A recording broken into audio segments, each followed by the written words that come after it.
और एक इनकी भाजपा की सांसद प्रज्ञा ठाकुर जो कहती थी कि मैं गाय का मूत्र पीती हूँ 16 बार छान करके और मुझे कभी कोरोना नहीं हो सकता। और अब कोरोना हो गया तो वहाँ पड़ी है उसमें अंबानी के हॉस्पिटल में बम्बई में, तो रामदेव के दौरे चली जाती। अब के गाय का मूत्र पिया था, अब के किसी और का मूत्र पी लेती, ठीक हो जाएगी। क्या देश को बर्बाद करने पे क्या? अरे सांसद खुद कह रही है मैं गाय का मूत्र पीऊँ 16 बार छान के। अरे तू जाके घर में गू खा, हमें क्यों बता रही है? हमें क्यों बता रही है? अगर उसे इलाज हो जाता है तो इलाज हो गया, फिर कैसे हो गया? कैसे हो गया? वो तो श्राप भी दे दे कि मेरे श्राप से वो मर गया जो शहादत आई है।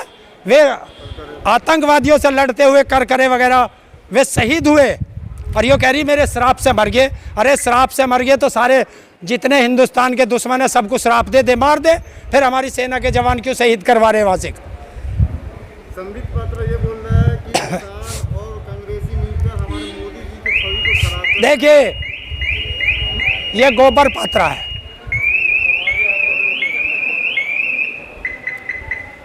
ये गोबर पात्रा है, संबित पात्रा नहीं गोबर पात्रा है। और बताइए उसके नीरव मोदी के भागने के बाद ये लंदन क्या करने गया था? नीरव मोदी ने खुलासा कर दिया है जो 13,000 करोड़ रुपया है उसमें 32% मेरे पास है और 68% बीजेपी के नेताओं को दलाली दी गई है। दिखाएगा कोई कुत्ता मीडिया इसको? मीडिया वाले तो भी आ रहे हैं। है मीडिया वाले कह रहे हैं, mainstream मीडिया वाले। देखिए जहाँ टुकड़ा फेंक दो कुत्ते तो आते ही हैं, मैं क्या करूँ उसमें? अब वही 3 महीना से कुछ नहीं। कुछ मत दिखाओ, कुछ मत दिखाओ। एक को तो ऐसा मारा है कुत्ता बंबई में नहीं घुस सकता। तो आप लोग मतलब मेन स्ट्रीम मीडिया को कुत्ता बोल रहे हैं। मेन स्ट्रीम मीडिया है कहाँ? कहाँ मेन स्ट्रीम? कोई स्वतंत्र चैनल है? 22 चैनल अंबानी के, 36 चैनल उसके सुभाष चंद्र के। अंबानी उद्योगपति, मोदी का यार, और वो सुभाष चंद्र मोदी का दल्ला, राज्यसभा सांसद, तो कौन करेगा? तो सारे चैनल वाले कहते हैं कि मैं सच दिखाता हूँ और मेरा चैनल नंबर 1 है। चोर को पकड़ो। चोर ये कभी कहता है कि मैं चोरी करता हूँ? कहता है मैंने आज तक चोरी नहीं की जज साहब। तो सच दिखाने पे ऐसा थोड़ी कि सच दिखाएगा तो फिर वो गलत हो जाएगा। सच दिखाओ, बता कौन सा सच दिखाया? सच बताओ कौन सा सच दिखाया? जो भी मीडिया दिखाती है तो कहीं ना ना एक भी नहीं। यहाँ सबको सरापी अय्या सबको बताया जा। जिस दिन से आंदोलन शुरू हुआ तुम भी यहीं हो और भी है, ये क्यों ना दिखाते? अगर मैं चोर हूँ तो मैं यहाँ नहीं पकड़ा जाऊँगा, वहाँ पकड़ा जाऊँगा, वहाँ नहीं पकड़ा जाऊँगा, वहाँ पकड़ा जाऊँगा। आपको आतंकवादी खालिस्तानी कहा गया और आज तो दिखाओ सबूत। देश में दिख रहे हैं। क्या काला कपड़ा पहनना खालिस्तानी है? अरे मैं तो अगर काला कपड़ा पहनना खालिस्तानी है तो आज खालिस्तानियों के उसमें क्यों जा रहे हो लंगर में? जब देश के अंदर ये आरएसएस के लोग, ये बीजेपी के लोग दलाली कर रहे थे, ऑक्सीजन बेच रहे थे, दवाई बेच रहे थे ब्लैक में, तब खालिस्तानियों ने ऑक्सीजन के लंगर लगा दिए जिन्हें तुम खालिस्तानी कह रहे हो। क्यों गए थे वहाँ? और अगर सरदार होना खालिस्तानी है तो ये मोदी गुरुद्वारे में क्या करने गया था? और जब इमरजेंसी में भगा था 1975 में तो क्यों वहाँ से कच्छ के गुरुद्वारे में पगड़ी बांध के दाढ़ी बढ़ा के 2 साल रहा था? क्यों?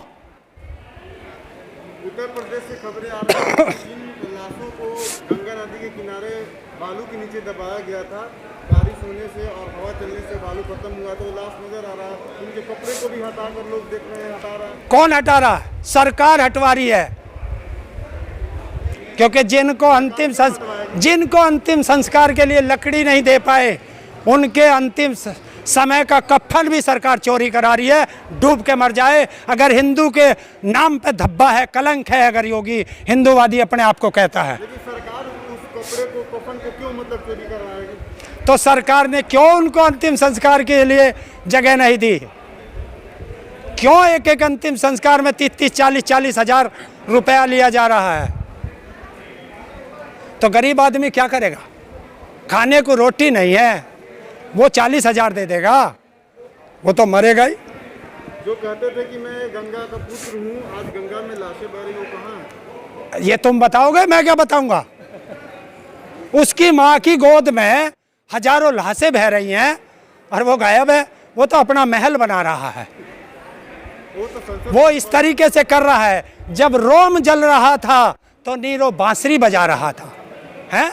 और आज हिंदुस्तान में लाशें बह रही हैं और यहाँ का जो राजा बनता है अपना महल बना रहा है। ये जनता देख रही है और कभी माफ नहीं करेगी। वो तो नया संसद बन रहा, आप लोग बोल रहे हैं कि मोदी महल बन रहा है।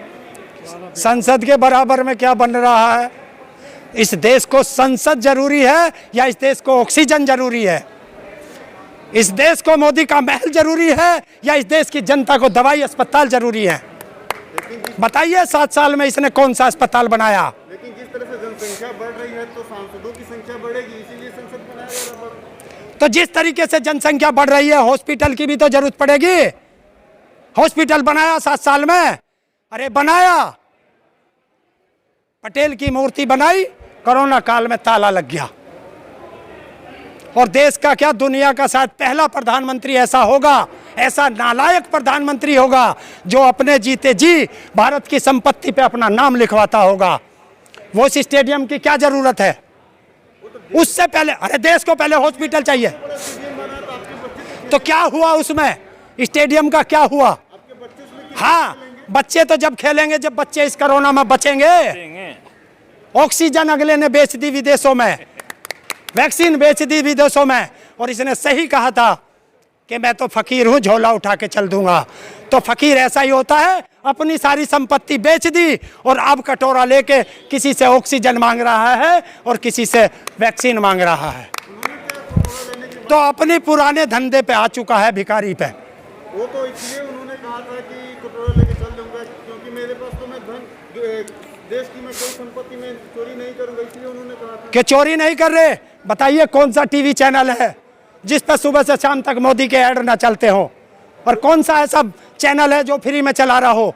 तो वो पैसा किसके देश का जा रहा, किसका जा रहा? टैक्स का। वो प्रधानमंत्री, तो प्रधानमंत्री का ही तो बात सुनेगा। अरे एक बात तो बताओ, उसको देश चलाने को दिया था या देश बेचने को दिया था? बताओ बताओ। डेवलप कर रहे हैं ना वो। है, देश को बेच के डेवलप होता है? क्या डेवलप करता है? और अगर इलाज ही कराना था तो मोदी के सारे सांसद और सारे विधायक मोदी के बनाए शौचालय में इलाज करा ले। पुरानी सरकार को बनाए हॉस्पिटल में क्यों जा रहा? तो शौचालय भी तो, और जिनको प्राइवेटाइजेशन पसंद है ना, आज उनसे पूछ कि फर्क पता चल जाएगा सरकारी हॉस्पिटल का और प्राइवेट हॉस्पिटल का। यहीं चला जा गाजियाबाद में यशोदा हॉस्पिटल है, 10 लाख रुपए लेकर के पहले जमा करा के तब कोरोना के मरीज को एंट्री दी है। तो हर आदमी पे 10 लाख है। अरे जिन पे अपने मुर्दों को जलाने के लिए पैसा नहीं है वो 10 लाख कहाँ से देगा? अभी जिस तेजी से महामारी फैली हुई है, लॉकडाउन भी लगाए गए हैं महामारी को रोकने के लिए, उस टाइम पे आपने मतलब कॉल दिया है कि सभी मतलब इस तरह से विरोध करेंगे। तो यार अपने घरों पे विरोध करना कोई गुनाह है? बताइए, अपने घर में झंडा लगा लूं, इसमें कौन सी आपत्ति की? अपनी गली के मोहल्ले पे मैं जो हूं मोदी का पुतला फूंक दूं, कौन सी दिक्कत है? तो विरोध कर रहे थे, इस तरह से इकट्ठा तो होंगे ना लोग। है? कहाँ इकट्ठे होंगे? 10-5 आदमी इकट्ठे हो जाएंगे। कहीं ना कहीं लॉकडाउन तो तोड़ना होगा। है? अरे लॉकडाउन टूटेगा तो बताइए शराब की दुकान पे कौन जा रहा? वो कौन सी इमरजेंसी में जो शराब की दुकानों पे लाइन लग रही है, उसको कौन सा उत्तर प्रदेश सरकार या भारत सरकार ने पास दे रखा? बता मुझे। है? अच्छा, तू तो देश चला ले, है? और वो आदमी कैसे करेगा जो सुबह से शाम तक अपने बच्चों के लिए ठेली पे सामान बेचने जावे, सब्जी 500 रुपए की लेके, और उस पर तुम्हारा जो पुलिस वाले जुत्ता मार दे, उसकी सब्जी बखेर दे, हर 2,500 हजार और 5-5 हजार का चालान काट दे, उसके बच्चे का कैसे पेट भरेगा? और देश चलाता रहिए, जब सारी जनता मर जाएगी फिर देश किसका चला होगा? इस तरह से भी खबरें आ रही है कि सब्जी बेचने वाले को भी पुलिस आजकल मार रहा है, बेचारा वो सब्जी बेच के अपनी जिंदगी चलाना चाह रहा है। अरे उत्तर प्रदेश के अंदर तो एक बच्चे की हत्या तक कर दी, और क्या कराओगे तुम? लेकिन वो तो पुलिस कहती है कि उनकी तबीयत खराब थी इसलिए उसकी मृत्यु हो गई। अगर उसकी तबीयत खराब थी तो वो सब्जी कैसे बेच रहा था? और तबीयत खराब थी तो उसे हॉस्पिटल लेके जाते। हॉस्पिटल है नहीं तो जनता मरेगी। सरकार से यही कहना है कि इस देश के किसानों की बात सुन लो, वरना जो हाल हिटलर का हुआ था, जो हाल रावण का हुआ था, जो हाल कंस का हुआ था, वो हाल तुम्हारा होने वाला है।